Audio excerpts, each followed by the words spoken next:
Looking to earn PDH credits for watching this webinar? Please log in to SFPE's e-learning platform and select this webinar. Earning PDH credits for this webinar on this platform are free for SFP members, but non-members will be charged. If you're just looking to listen or share information on fire protection engineering, feel free to continue with videos here.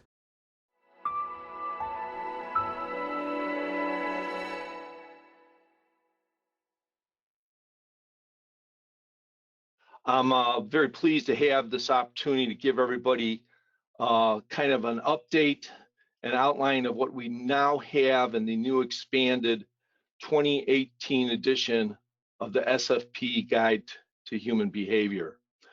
Let me begin a little bit by just covering a little bit of a history here. So back in 1988, SFPE completed the first edition of the SFPE Handbook of Fire Protection Engineering. And what's listed here on this slide, you can see that there was essentially 4 building block chapters on the treatment of human behavior factors. We had a chapter on toxicity assessment of combustion products by David Purser. The movement chapter was written by Jake Pauls. John Bryan wrote the chapter on behavioral response to fire and smoke, and Harold Nelson and Hamish McLennan wrote the chapter on emergency movement of occupants. So that's kind of where the SFP began here, and where we went from there is all those original chapters were really the opinions of the authors of those chapters. So what we decided to do back in around 2000, we started a new task group on human behavior and fire that resulted in the publishing of the SFPE first edition guide on human behavior and fire in 2003.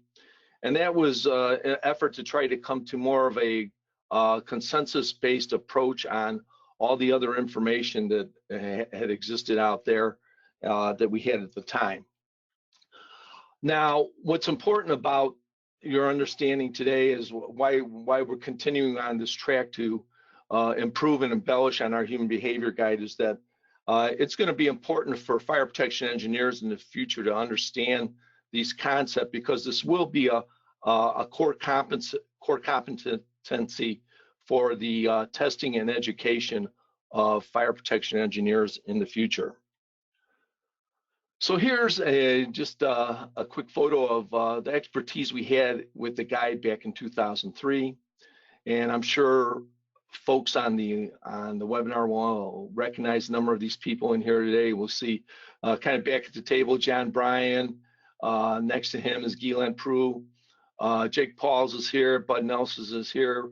Rita Fahey is in this photo here. So these were a lot of, Ed Galea is also at the back of the table too. So a lot of these people are experts that really help get the field of understanding human behavior and fire back when we developed the 2003 guide. But what's happened over the years is that things have not stood still, and there's been a lot of research and literature and publication that has occurred since 2003. And here's just an example of all the symposiums that have occurred on human behavior and fire and have held at different locales around the world. So one of the things we wanted to do was we wanted to look at all the available literature and key and basic elements of what our understanding should be. So the goals of the task group were to develop a guide that would provide a common introduction for the broad fire safety community. And the broad fire safety community meaning code officials, fire officials, engineers, architects, anybody who might have some interest in this area with regard to the work that they do in building design. We also wanted to have a consistent understanding of the factors that influence the responses of behaviors in people when they are in fact threatened by fire. We also wanted to have a consistent understanding of the methodologies that are used to evaluate and estimate human response in buildings. One thing that was particularly important for us is that we felt by bringing this together in the new guide that we could give people the tools and understanding such that when they do their analysis or work in the context of human behavior, that they could lessen the uncertainties and the people components of life safety. And instead of maybe just throwing large safety factors on things, you could do a better analysis and decrease the amount of uncertainty you would have in your analysis. And of course, if you were doing that, the analysis you would wind up with would be a little bit more refined. And as I've noted, there would be less reliance on arbitrary safety factors.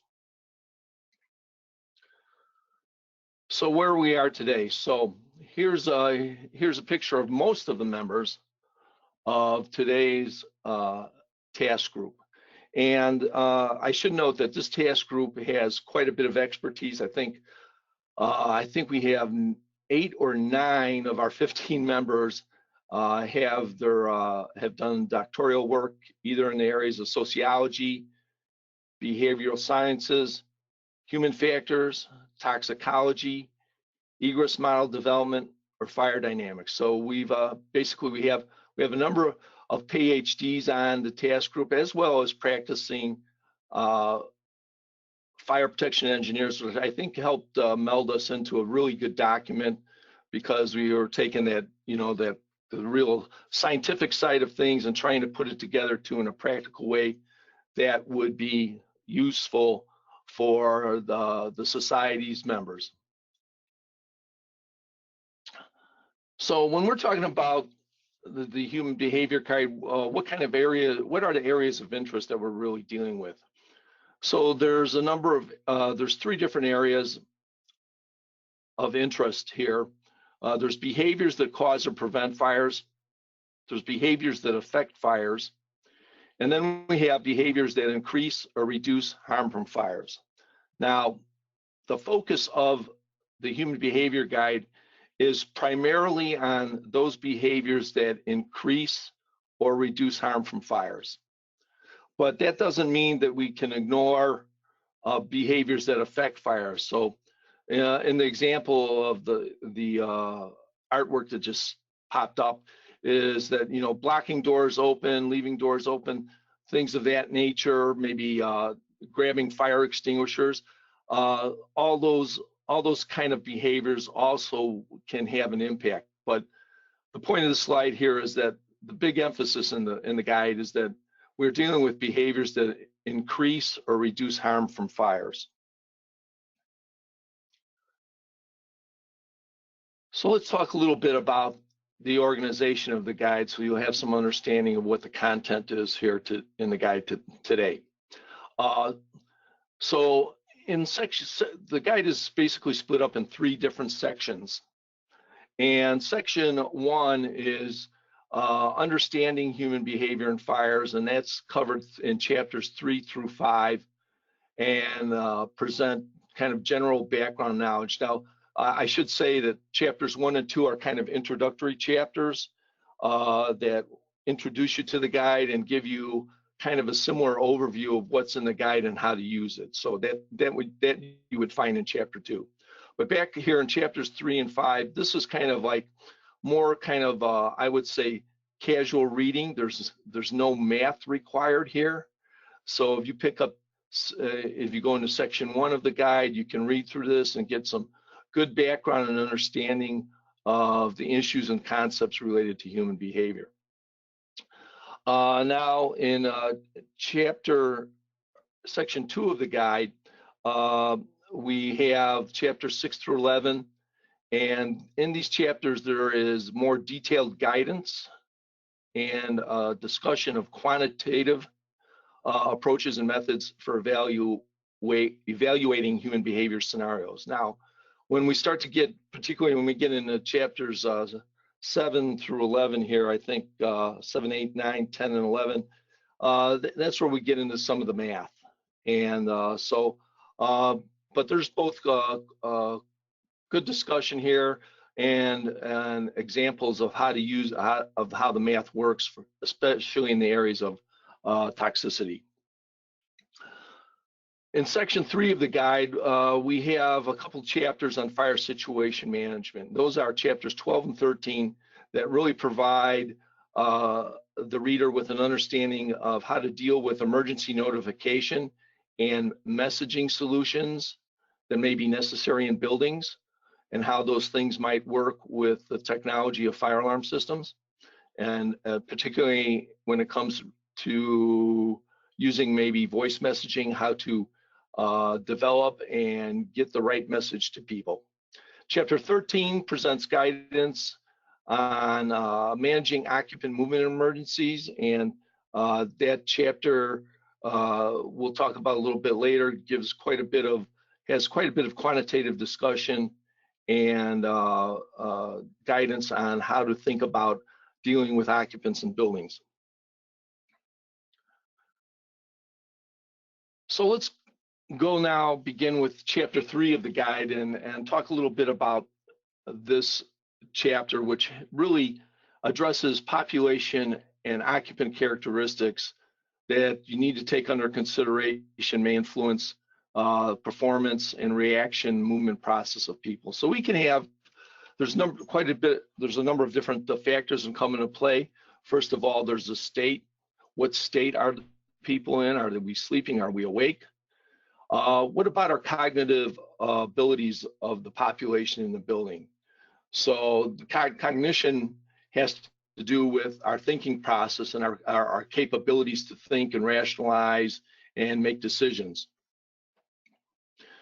And then there's, of course, physical therapy, physical abilities of the occupants. So if you're dealing with children versus folks in their the prime of their life versus in their older years, there's going to be differences in how those people might perform and react during the movement process and an evacuation. Continuing on with population occupant characteristics, there's 3 other things that may be of concern here: distribution, roles, responsibilities, and people's familiarity with the environment. So in the picture you see here, this picture of, I think, the Beijing airport, and there's quite a few different things going on here. People are getting their tickets and trying to move through their gates in the airport, but we also have both a mercantile environment here and a restaurant environment here too, up on the mezzanine. So there's the distribution of occupants and the things those folks are doing is different in all different pieces of this building. So we need to be able to take into account how those people are distributed, what they're doing, and how familiar they might be with the building. So here's another example. Of course, this is a football stadium, and in this scenario, people may or may not be familiar with the stadium, but they're there to enjoy themselves for the game. So there's going to be a lot of staff that are there probably to manage these crowds, but the people may or may not be familiar with the building, and they may certainly have a focus on what's going on in the field, maybe not what's going on if there was an emergency situation, some locale in the structure. And finally, we need to talk about culture, commitment to task, focal point, experience, and training. So certainly as we deal with different cultures around the world, and there's been studies, I know there have been a number of studies on this, looking at how a lot of the data that we've had over the years has been very Western-centric data, but a lot more studies are ongoing to determine how people's culture may affect the performance and reaction and movement process within a building during an emergency event. Also, focal point is an issue. So in this picture, there's 5 speakers at the head of a table. Everybody in the audience is kind of focused on what they're talking about, what they're doing. So if there's some type of an emergency event somewhere in the building, you would hope and expect that maybe one of the speakers would take charge and say, okay, folks, we need to get up and move here. The fire alarm's going off, but that may not always be the case.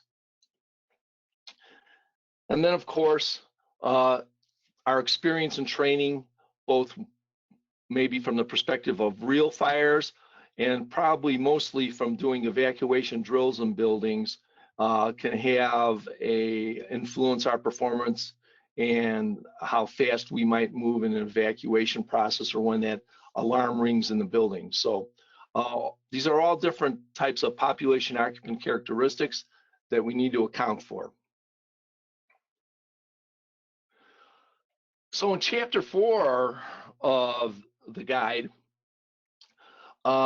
we deal with occupant behavior concepts, and a lot of this has to do with the cues we receive during a fire situation, the decisions we make, and then the actions we take. And this chapter of the guide that was primarily written by Erica Kulagowski of NIST, she uses the protective action decision model. And that model is really based on 50 years of empirical studies and studies of disasters.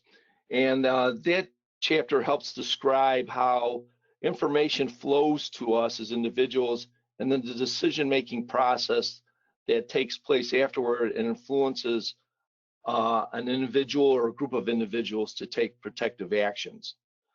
Now, what Erica has done is taken this, the protective action decision model, the PADM, and she's really adapted it into chapter 4 of the guide. And to make a lot of this information a lot more understandable, she's included a lot of case studies and experimental studies that really help to reinforce the concepts related to how cues, decisions, and actions work. Now, in consideration of this model here too, as kind of very simply represented in the timeline on the slide here, we go from ignition to detection to alarm. We seek information, might make an evacuation decision, and then prepare ourselves or others to move to a safe place. So we have the pre-evacuation period here, and then all what's going on during this whole period, we need to understand that this is kind of an ongoing and reiterative process here. So the fact that there might be detection or alarm or some kind of cue information, that information can be continuing throughout this whole pre-evacuation period and actually even into the movement period. So it's an iterative process, and we need to understand that. Now, chapter 4, getting a little bit more into detail of the PADM. There's a great chart in here to give you a little bit of understanding of how our decision-making process works. And our decision-making process is firstly controlled a little bit by the physical and social environment, which forms the context for how we might deal with the issues of beginning an evacuation. So the context is important. And then we need to understand that cues will come to us. Those cues, it might be just the fact that we smell smoke, or somebody sees an actual fire and begins yelling, so we gets our attention somehow. But then whatever those cues might be, they need to be comprehended in some fashion, so that as part of our decision process. So we get that cue information, and then we begin to process it. So as we do the processing, we try to make a determination in maybe one of 3 different ways. Either we say there's no threat or risk, or perhaps there is. The answer for us is yes, there is a threat or a risk, or we're just totally uncertain about what's going on in the decision-making process.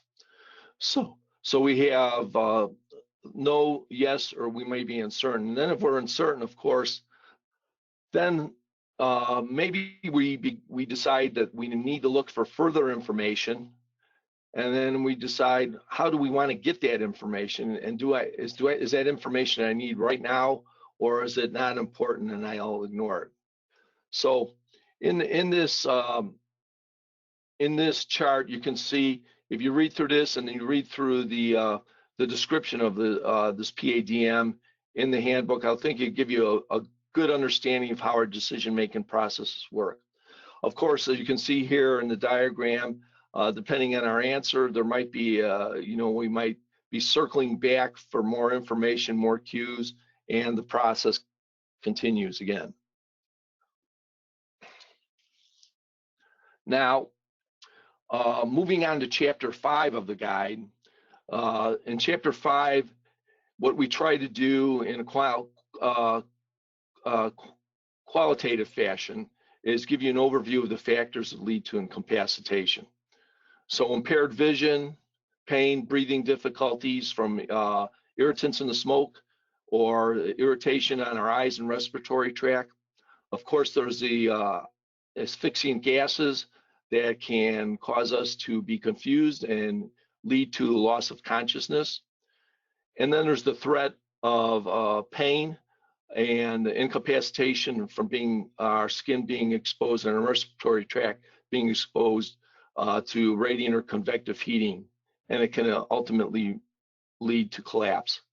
And then, of course, there's the issue of our impaired vision due to smoke obscuration. So we'll talk a little bit about this more for a slide down the line here about smoke obscuration and some of the new guidance that we have in the guide for that. In chapter 6, what we talk about is a little bit is trying to give you understanding of the occupant behavioral scenarios and how you might need to approach your thinking on that if you're going to begin to look at modeling human behavior for a building or building design or for some other situation.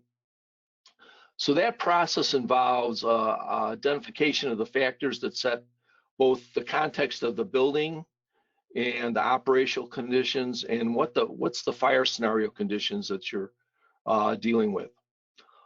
Also in this chapter, there's a discussion about how we have to define the environment in which the occupant behaviors transpire. So are we in a big concert hall?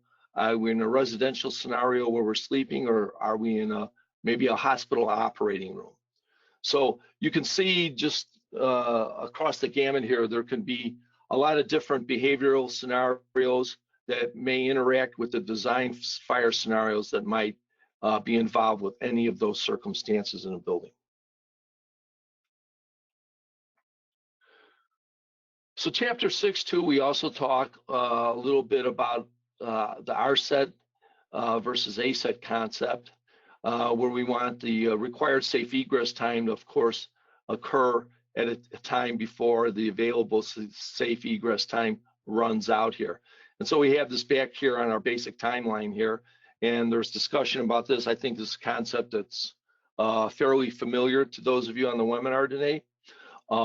And what's important though is if you are doing a modeling of human behavior, you have to take into account the fact that the RSET might be different for people depending on where they are in the building. So here's an example of a tall building that may have a retail occupancy in it, business, hotel, condos, and maybe an assembly occupancy at the very top of the building here. So the context for dealing with human behavior in each segment of the building can be different. So there's a lot that can go on. There can be a lot of considerations that need to be addressed to fully deal with the RSET ASET issue here too. And again, the important thing to recognize is that the occupants in different segments of the building may have a different RSET than those in other portions of the building.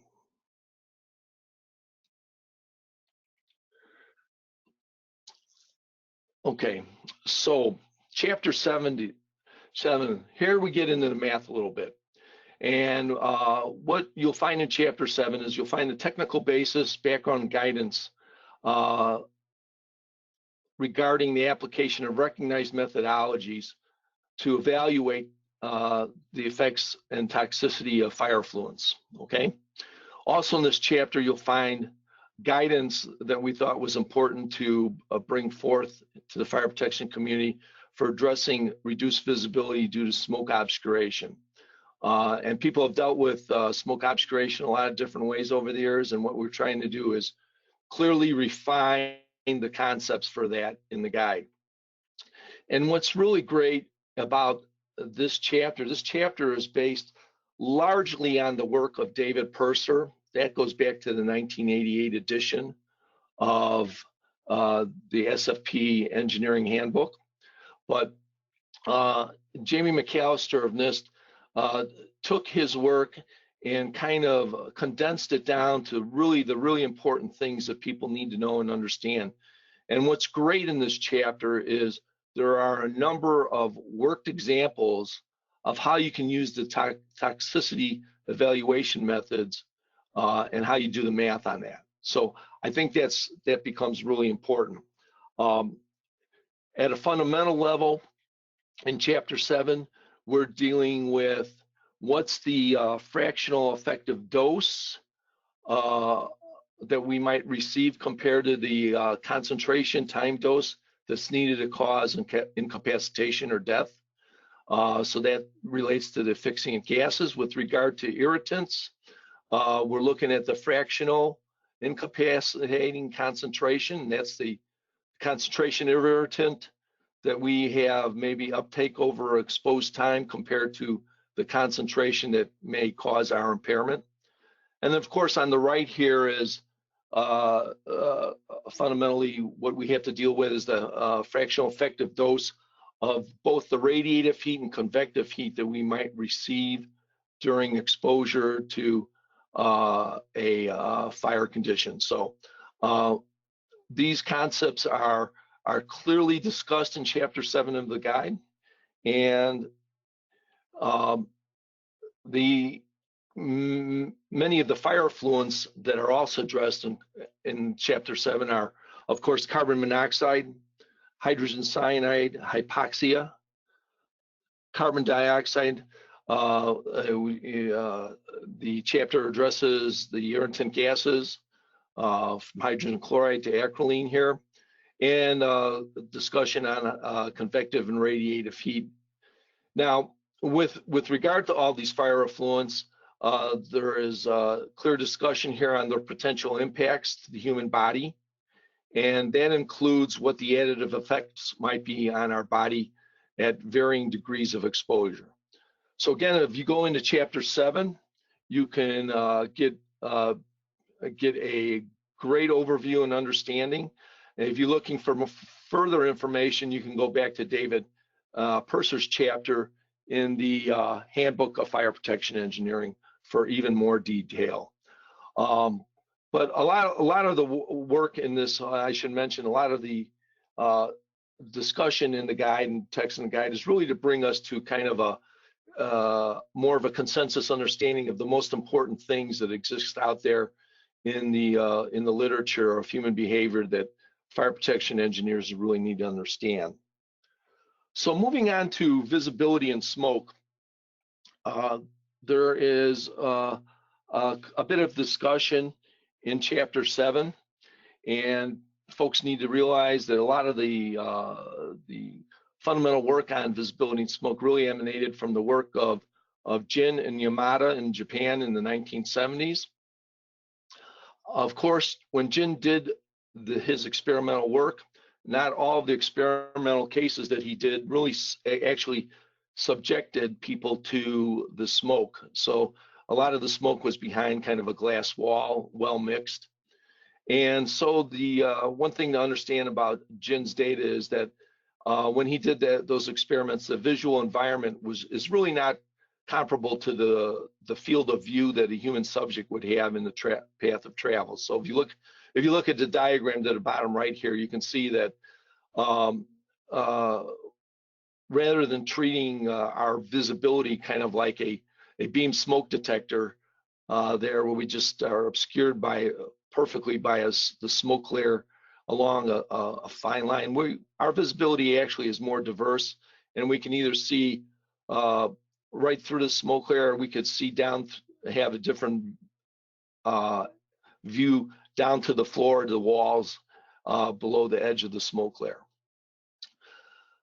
What's a key thing to remember too, that we like to point out here in Chapter 7, is that the reduction of visibility along a path of egress is by itself not an incapacitating endpoint, okay? So a lot of people have used a number of numbers over the years, you know, 10 meters, 4 meters, and said, oh, if my visibility gets reduced to that, then I failed, and they've treated it as if those folks may have been incapacitated and died. But the important thing to remember is that it's really the thermal exposure, the high doses of toxic gases that really produce incapacitation, death in fire. And it's not just a loss of visibility. And of course, we know that people will move through smoke. So John Bryan's studies back in the 70s, we know from his studies that occupants will move through smoke and they will evacuate a fire situation such that people will continue to move in very limited smoke conditions, 3 to 4 meters, and perceived worsening conditions. So a lot of the work by John Bryan pointed to what was their turn back behavior too. And so people should be aware that people using turn back behavior as a threshold for bad visibility doesn't necessarily mean that they were going to be incapacitated, because in John Bryan's studies, we need to remember that all the people that had turn back behavior actually survived the fire and were interviewed. That's how they got the data. So if they had turn back behavior, they found another way to get through a more visible area of the building. So what we have put together, we've put together guidance in Chapter 7 on what I call is a consensus approach now, I think. We really put this together and really didn't have to have a lot of discussion, because people fairly easily agreed on the approach that we initially put together for the guide. And a couple things to consider is, if you're in a large volume space of building with natural and mechanical ventilation scheme, and that smoke layer is going to remain at a high elevation above head height, visibility is probably not going to be a factor. Those of you that are doing work in atriums or stadiums, you know what the answer to this is. It shouldn't be a factor. The only thing that could become a consideration is, even if the smoke layer is high, if the fire is such that you can get high temperatures in the smoke layer on the order of 200 degrees C, then we might be reaching radiant feedback of 2.5 kilowatts per meter squared, and that can result in burns on the order of 30 to 60 seconds. So we can't discount the fact that a very energetic hot smoke layer can cause burns from the radiant feedback. So again, with regard to this approach on visibility, people will move through smoke, and this was an experimental example, not using non-toxic smoke here, but people will move through smoke.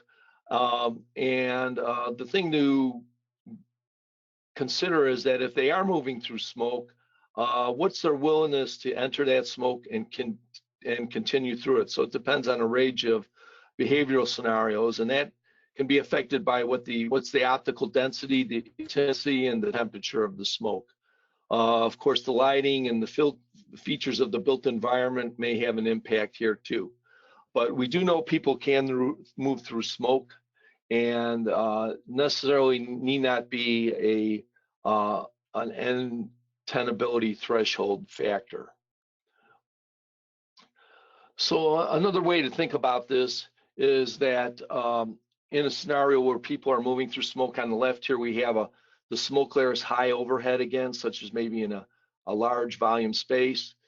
In the middle figure, the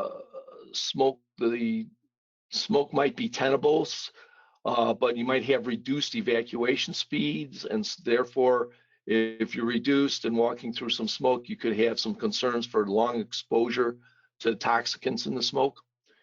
And then on the far right, if we have very heavy smoke, we could have very reduced evacuation speeds, and the concerns would be short-term incapacitation effects.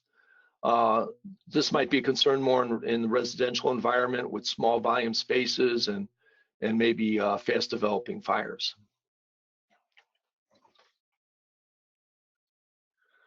So let's talk now about Chapter 8. And in Chapter 8, once we get through the process of understanding the occupant scenario that we developed, then we can maybe begin to do some calculations and take into account those factors that influence occupant movement. And those key factors would be what's the speed at which people can move, what's their degree of mobility, what's the density of the population we're dealing with, what's the travel path geometry, whether it's a stair, ramp, or level service.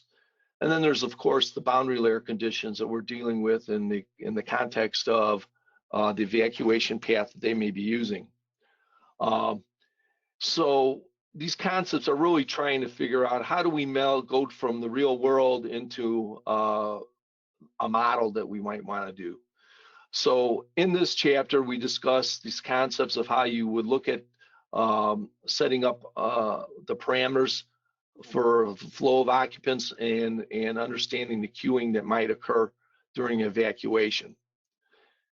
Chapter 8, considerations that are addressed are population, of course, density, doorway, stair geometry, and flow rates. So if you just took a simple example of a floor plate where you knew that people had a travel distance of 200 feet and they had to get through a door and down a stairway, and we knew what the population was on each floor, then we could figure out from these calculations how to get all those folks into the stairway and then understand any queuing that might occur in the stairway at the bottom, such that we would get all 400 occupants out of the building. So the concepts for doing these kind of calculations by hand, and whether or not you want to do these by hand or do these through some kind of computational model, are covered in Chapter 8.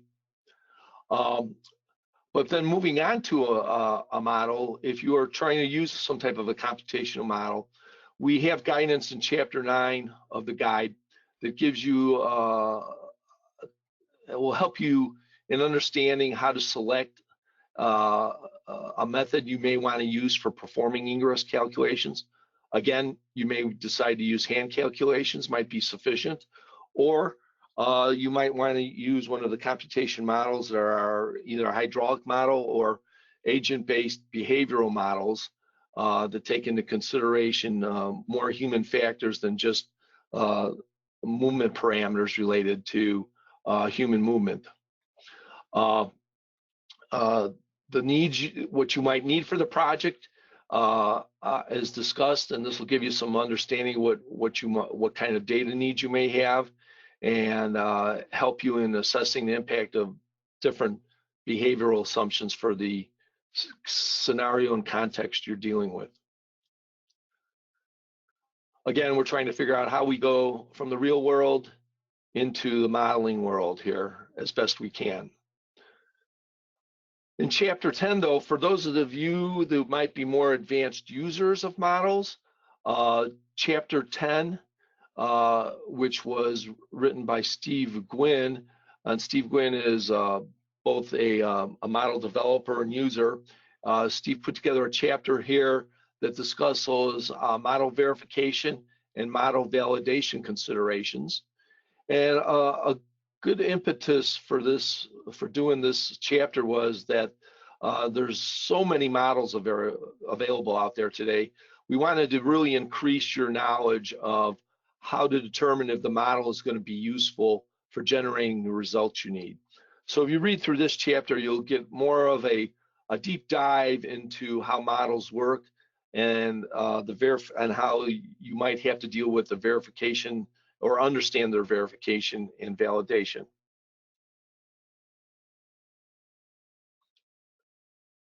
Okay.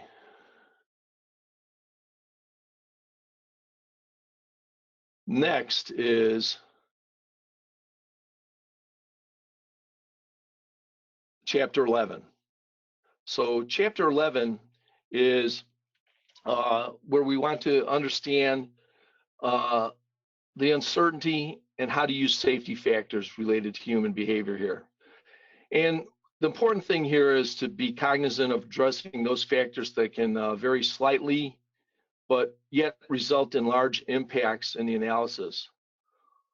Also, we want to give you an understanding of how to avoid using various factors that are, if you're doing an analysis, you can tend to promulgate your factors and your safety factors in such a way that you get overly conservative results. So we want people to be able, as engineers, to maybe get away from being unjustly conservative. Conservatism may be necessary and appropriate, but in this chapter, then you will find guidance on how to considerations to take for reducing safety factors, as well as the considerations that you may need to increase safety factors.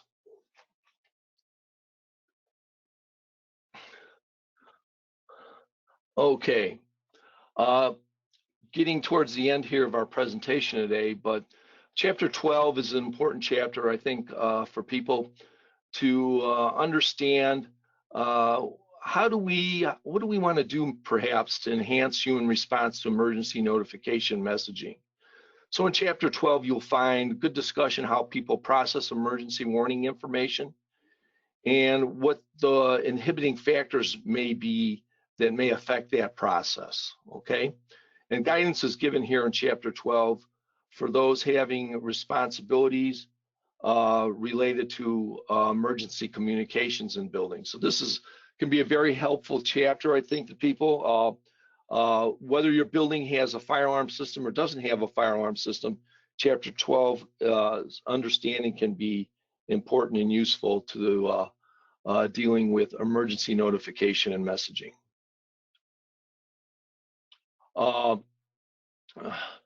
In chapter 12, you can learn how to create and disseminate messages using basic communication modes, whether they're audible or visual, and how to improve the design of notification and messaging systems so that those messages can influence and reduce pre-evacuation time in an occupant evacuation scenario. Now in chapter 13, this is the final chapter of the guide, and this deals with managing the movement of building occupants. And in here, there's a model presented to consider the various factors that might impact different types of strategies that you might want to use for any given building. And it might be whether it's a full evacuation or whether you want to need to consider just simple relocation of people, or even protect and place strategies as sometimes employed in residential buildings. So this model gives you a number of the considerations and discussion to help you decide how building occupants can be safeguarded during emergencies. So we believe this chapter is going to be important for engineers and designers to also help them clarify what might be the movement strategies they want to employ in any building that they are providing design support for. And what you might find in some of graphics you might find in chapter 13 to lead you through this is here on the screen here. And I'm not going to try to read this to you this morning, but it gives you a good overview of all the different kind of considerations and things that might be going on during an actual fire situation that you need to be cognizant of. All right, so moving to kind of sum up some things here. We now have the second edition of the Human Behavior Guide. It's available for your purchase. There is significant new content in the guide. There's 13 chapters now in the guide. There were only 5 back in 2003. In the guide now we've introduced the protective action decision model. We have a lot of discussion on the effects of fire effluent and toxicity and visibility in this new guide. And we've expanded the chapters on modeling significantly to address all types of models, as well as the selection and use of those models. We've tried to give you two in this guide, how to deal with the uncertainty related to human behavior analysis. We have new information in here for you how to deal best with emergency notification and messaging for people, and a model in here for fire situation management related to building design or existing new building design, or even existing building design. It would be helpful for. So the guide, given that the guide, I should point out, is really dedicated to three individuals, Guylaine Prull, Harold Nelson, and John Bryan, were key members of the initial task group that we formed back in the year 2000. Unfortunately, they've all passed here, but they were mentors to me, and I think mentors to many other people in the field of fire protection engineering. So we have dedicated the guide to them. They really helped us getting going back on our first edition of the guide, and a lot of the folks on the guide today that are on this list have either studied or gained a lot of information from working with those same folks over the years. So I do wish to recognize the task group. Their names are up here. Again, you'll see that we had some very significant people that helped in the development of this guide, and Chris Jelenowitz too from SFPE, who really helped us stay on task and track the development of all the text for the guide. So we think this guide will be a useful tool for the fire protection engineering community and others, and I would look forward now to taking any questions